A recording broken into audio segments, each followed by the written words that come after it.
राष्ट्रीय जनता दल किसके vote bank पर सत्ता में रही है लंबे समय तक? मुसलमान किसके वोटर रहे हैं राजद के पहले? अति पिछड़ा किसके वोटर रहे हैं राजद के पहले? तो एक वापसी का जो दौर है कांग्रेस पार्टी का वो इस देश में शुरू हो गया है।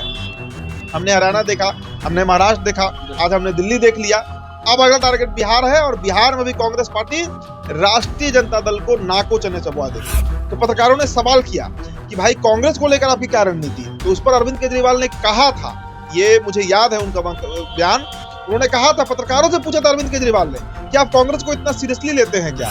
तो अब केजरीवाल को इस बात का रियलाइजेशन होगा कि कितनी सीरियस लेने लायक कांग्रेस पार्टी है। तो 2 डिप्टी सीएम और 100 सीट का वादा करे तेजस्वी प्रसाद यादव कि हमको देंगे, तब हम साथ में रहकर चुनाव लड़ेंगे, नहीं तो अलग लड़ेंगे। और अभी आप एक बात और पकड़िए, बिहार में अब दलित और मुस्लिम के ऊपर राहुल गांधी की नजर है। अभी जगलाल चौधरी का जयंती मनाया गया। सीमांचल की 24 सीटों में से 23 सीट ऐसी रही है जहां राष्ट्रीय जनता दल को एक भी सीट नहीं जीत पाई है। और उसी सीमांचल में AIMIM ने 5 सीटें जीती हैं और कांग्रेस ने 4 सीटें जीती हैं। दोस्तों, सबसे पहले हम एक वीडियो आपके स्क्रीन पर दिखाना चाहेंगे। देखिए, यह वीडियो जो है वह काफी तेजी से वायरल हो रहा है। दिल्ली में कांग्रेस का ये वॉर रूम है और कांग्रेस के वॉर रूम में जो है कांग्रेस नेत्री जो है वह जश्न मना रही है। अब यह जश्न क्यों मना रही है? देखिए, दिल्ली में कांग्रेस का खाता नहीं खुला है। कायदे से तो कांग्रेस को मातम मनाना चाहिए था, लेकिन कांग्रेस जश्न आखिर क्यों मना रही है? देखिए, चीयर किया जा रहा है और कहा जा रहा है, इसमें साफ तौर पे जो है सभी के चेहरे पर खुशी झलक रही है। ऐसा लग रहा है कि शायद आम आदमी पार्टी के हारने की खुशी जो है साफ तौर पे झलकती हुई नजर आ रही है। आपको बता दें कि दिल्ली विधानसभा चुनाव में भाजपा जो है वो अपनी सरकार बना रही है और भाजपा के मुख्यमंत्री भी होंगे। देखिए, अब चर्चा यह है कि क्या कांग्रेस एक एजेंडे पर काम कर रही है? क्या बिहार में भी वो एजेंडा जो है वह कांग्रेस ला सकती है? आपको बता दें कि कांग्रेस जो है वह क्षेत्रीय पार्टियों को खत्म करने की एक साजिश भी चल रही है। देखिए, इन तमाम मुद्दों पर बातचीत करने के लिए मेरे साथ मेरे सहयोगी उदित तारियान मौजूद हैं। उदित जी, सबसे पहले इस वीडियो के बारे में हम चर्चा करेंगे। कैसे देखते हैं इस वीडियो को? जश्न मनाया जा रहा है, हार का जहां मातम होना चाहिए था वहां पर खुशी मनाई जा रही है। देखिए, कांग्रेस के लिए तो 2 ही स्थिति है, या किसी भी पार्टी के लिए 2 ही स्थिति होता है। अगर हार हुई है तो दुख मनाया जाता है, विश्लेषण किया जाता है कि हार क्यों हुआ। अगर जीत होती है तो लड्डू बंटते हैं, पटाखे फोड़े जाते हैं, जश्न मनाया जाता है। लेकिन कांग्रेस हार का भी जश्न मना रही है और ये जश्न मनाने के पीछे सबसे बड़ा कारण जो मुझे समझ में आ रहा है, जो मेरा अपना मत है, कांग्रेस अगर आज देश के कई राज्यों में खात्मा हुआ उसका या खत्म हो रही है, तो उसके पीछे सबसे बड़ा कारण भारतीय जनता पार्टी नहीं है। उसके पीछे कारण वो क्षेत्रीय दल है जिन्होंने कांग्रेस पार्टी का वोट बैंक अपने कब्जे में कर लिया। आप उत्तर प्रदेश लीजिए, सपा किसके वोट बैंक पर खड़ी हुई? मुलायम सिंह यादव ने किसका वोट बैंक खाया? अब बिहार चले आइए, राष्ट्रीय जनता दल किसके वोट बैंक पर सत्ता में रही है लंबे समय तक? मुसलमान किसके वोटर रहे हैं राजद के पहले? अति पिछड़ा किसके वोटर रहे हैं राजद के पहले? किसके वोटर रहे हैं? तो कांग्रेस और सबसे बड़ी बात कि दिल्ली का अगर आप देखिए गुणागणित, तो वहां पर अरविंद केजरीवाल किसके वोट बैंक को साध कर अरविंद केजरीवाल ने दिल्ली की सत्ता पाया? अगर इस बात को हम समझें, 2015 से ले लीजिए, 2015 का चुनाव देखिए, 2020 का चुनाव देखिए और फिर 2025 का चुनाव देखिए। कायदे से तो स्थितियां ऐसी ही बनते रही हैं कि अरविंद केजरीवाल ने पूरी तरीके से शीला दीक्षित के जाने के बाद जो वोट बैंक था, चाहे आप मुस्लिम कह लीजिए, जाटव का वोट बड़ा संख्या में है वहां पर दिल्ली में, जो दलित समुदाय से आते हैं, इन सबके वोट बैंक पर कब्जा किया अरविंद केजरीवाल ने। कांग्रेस ये बात बखूबी समझ रही है और इसीलिए जो तस्वीर आपने दिखाया, ये तस्वीर उस बात का पुख्ता प्रमाण है कि कांग्रेस पार्टी सच में जश्न मना रही है। दोस्तों, हम कुछ आंकड़े आपसे साझा करना चाहेंगे। उन आंकड़ों को मैं तैयार कर रहा था बैठकर, किन किन विधानसभा सीटों पर कितने वोटों से कांग्रेस पार्टी ने आम आदमी पार्टी को हराया है। मतलब मार्जिन इतना कम रहा है कि अगर वहां से कांग्रेस के प्रत्याशी नहीं लड़ रहे होते या कांग्रेस और आम आदमी पार्टी मिलकर लड़ रही होती, तो आप शर्त लगा लीजिए, भाजपा की सरकार दिल्ली में नहीं बनी होती। आम आदमी पार्टी का ही मुख्यमंत्री बनता, चाहे तीसी बनती या केजरीवाल बनते। दोस्तों, कुछ विधानसभा सीट के आप नाम देखिए। संगम विहार बीजेपी मात्र 344 वोटों से हारती है, कांग्रेस को वहां पर 15,863 वोट आता है। राजेंद्र नगर देख लीजिए, बीजेपी को वहां पर 1231 वोटों से जीत मिली है। त्रिलोकपुरी देखिए, बीजेपी 392 वोटों से जीती है। बादली विधानसभा देखिए, बीजेपी 6,589 वोटों से जीती है, जबकि कांग्रेस को वहां पर 26,359 वोट मिला है। मालवीय नगर देखिए, बीजेपी मात्र 2,031 वोटों से जीती है, जबकि कांग्रेस को 6,770 वोट मिले हैं। जंगपुरा देख लीजिए आप। नई दिल्ली देखिए, अरविंद केजरीवाल भी अगर हारे हैं तो उसके पीछे सबसे बड़ा कारण यही कांग्रेस पार्टी बनी है। नई दिल्ली में बीजेपी को 4,049 वोटों से जीत मिली है और कांग्रेस को वहां पर 4541 वोटों से हार हुआ है। सोच लीजिए, अगर साथ रहते कांग्रेस और केजरीवाल तो केजरीवाल जीतते भी और मुख्यमंत्री बनते भी। तिमारपुरा का देख लीजिए आप, बीजेपी वहां पर 316 वोटों से जीती है, कांग्रेस वहां पर 5754 वोट लाई है। नांगलोई को देख लीजिए, बीजेपी यहां पर 26,251 वोटों से जीती है, कांग्रेस को 32,028 वोट आए।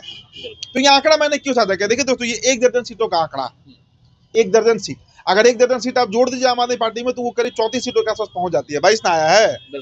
तो ये तो मात्र मेरा अपना एनालिसिस है। ऐसे 5-7 और सीट होंगे जहां पर आम आदमी पार्टी को हारना पड़ा, क्योंकि कांग्रेस पार्टी, देखिए मुझे याद है, माफ कीजिएगा, मुझे याद है शुभम, अभी 7-8 दिन पहले का इंसिडेंस है। दिल्ली में जब पत्रकारों ने अरविंद केजरीवाल से यही इलेक्शन पर सवाल पूछा जा रहा था, तो पत्रकारों ने सवाल किया कि भाई कांग्रेस को लेकर आपकी क्या रणनीति है। तो उस पर अरविंद केजरीवाल ने कहा था, ये मुझे याद है उनका बयान, उन्होंने कहा था, पत्रकारों से पूछा था अरविंद केजरीवाल ने कि आप कांग्रेस को इतना सीरियसली लेते हैं क्या।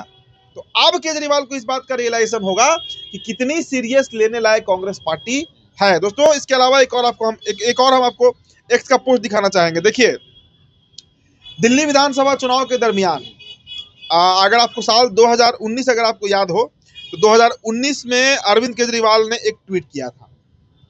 किस दिन ट्वीट किया था? जिस दिन 5 अगस्त 2019, ये तारीख पूरे देश को याद रहेगी, हमेशा इतिहास में दर्ज है ये तारीख। धारा 370 हटाया गया था, धारा 370 हटाया गया था। और अरविंद केजरीवाल ने दोस्तों जो ट्वीट किया था, पहले वो आपको पढ़ के बताते हैं। देखिए, उन्होंने लिखा था कि we support the government on its decision on Jammu and Kashmir, we hope this will bring peace and development in the state.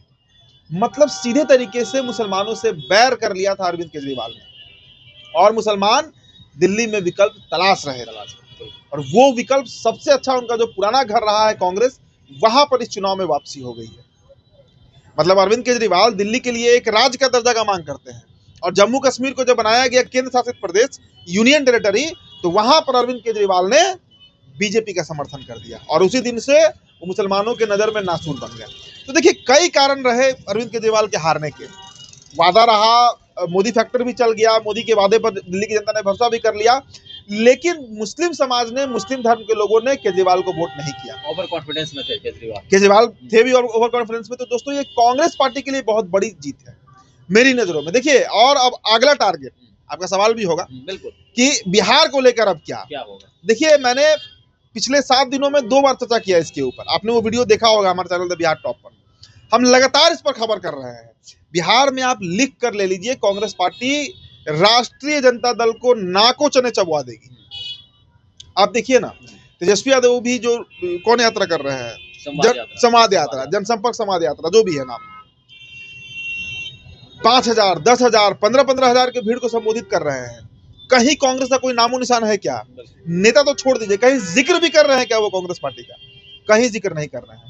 Congress party से जो वहां से विधायक है भागलपुर से अजीत शर्मा, उन्होंने कह दिया कि 2 डिप्टी सीएम और 100 सीट का वादा करे तेजस्वी प्रसाद यादव कि हमको देंगे, तब हम साथ में रहकर चुनाव लड़ेंगे, नहीं तो अलग लड़ेंगे। और अभी आप एक बात और पकड़िए, बिहार में अब दलित और मुस्लिम के ऊपर राहुल गांधी की नजर है।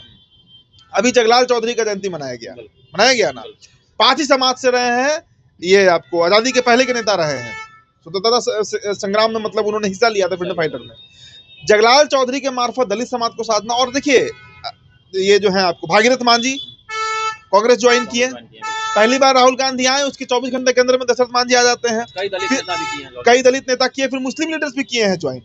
तो सीमांचल और कोसी का मैंने 24 विधानसभा सीटों का आंकलन बताया था, जिसमें पूर्णिया, कटिहार, अररिया और किशनगंज के 24 विधानसभा में दोस्तों मात्र एक विधानसभा ठाकुरगंज है, जहां से मौलाना सौद जीते हैं, मोहम्मद सौद राजद के विधायक हैं।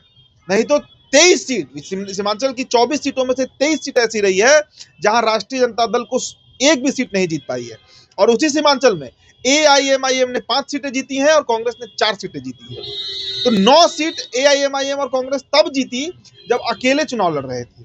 अगर दोनों साथ आ जाएं तो साध कर रख देंगे ये जो गठबंधन होगा AIMIM और कांग्रेस का, वो बिहार में राष्ट्रीय जनता दल को। तो देखिए, जब तक राष्ट्रीय जनता दल को कांग्रेस पार्टी नीचा नहीं करेगी, डाउन नहीं करेगी, तब तक कांग्रेस पार्टी का उदय बिहार में बहुत मुश्किल है। अंतिम जो मतलब सीएम हुए कांग्रेस पार्टी से, राव सुंदर दास, और 8 मार्च 1990 को जो लालू प्रसाद यादव ने शपथ लिया था, वो उसके बाद से आज तक कांग्रेस का जड़ उखड़ते ही गया बिहार से। सवर्ण इनके साथ थे, मुसलमान इनके साथ थे, दलित इनके साथ थे, और इन तीनों के गठजोड़ से एक ऐसा गठजोड़ बनता था कि कांग्रेस पार्टी हमेशा सत्ता रिटेन कर लेती थी।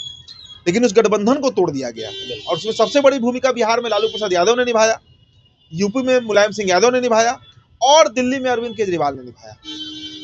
तो आप देखिएगा, यूपी का भी चुनाव होगा ना 2027 में, उसमें देखिएगा सपा को कैसे कमतर किया जाएगा कांग्रेस पार्टी की तरफ से। कांग्रेस की क्षमता अभी जीतने की नहीं है, कांग्रेस पार्टी का जनाधार पूरी तरह शून्य हो गया है पूरे देश में।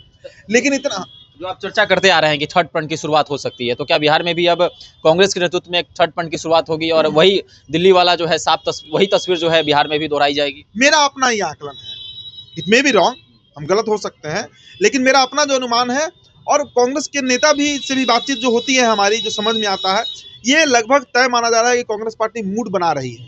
और राहुल गांधी ये गणित समझ गए हैं कि जब तक क्षेत्रीय दलों को खत्म नहीं किया जाएगा तब तक बीजेपी से 1-to-1 फाइट होगा नहीं। बिहार में लड़ाई किसकी होती है?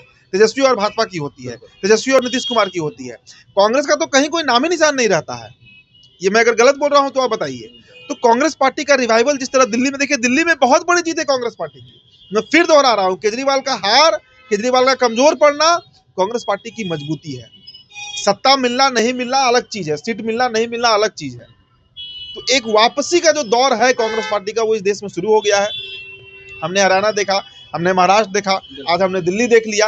अब अगला टारगेट बिहार है, और बिहार में भी कांग्रेस पार्टी राष्ट्रीय जनता दल को नाको चने चबवा देगी। अब देख लीजिएगा। चलिए, तो बड़ा सवाल है, क्या क्षेत्रीय पार्टियों को खत्म करने की मुहिम पर चल रही है कांग्रेस, और आम आदमी पार्टी की जो दिल्ली में की हार हुई है आम आदमी पार्टी की, उससे ज्यादा खुशी जो है कांग्रेस को है। और साथ ही साथ आपने तस्वीर भी देखी किस तरह से खुशियां मनाई जा रही हैं, और एक मुहिम के तहत राहुल गांधी चल रहे हैं और तमाम क्षेत्रीय पार्टियों को खत्म करके नेक टू नेक फाइट, यानी कि भाजपा का कांग्रेस के साथ फाइट हो, ऐसा जो है ऐसी सोच राहुल गांधी के मन में है, और लगातार इस पर राहुल गांधी काम भी कर रहे हैं। तो आपको क्या लगता है दिल्ली विधानसभा चुनाव के नतीजों को लेकर? अभी हमारे साथ कमेंट बॉक्स में अपने रख सकते हैं। धन्यवाद।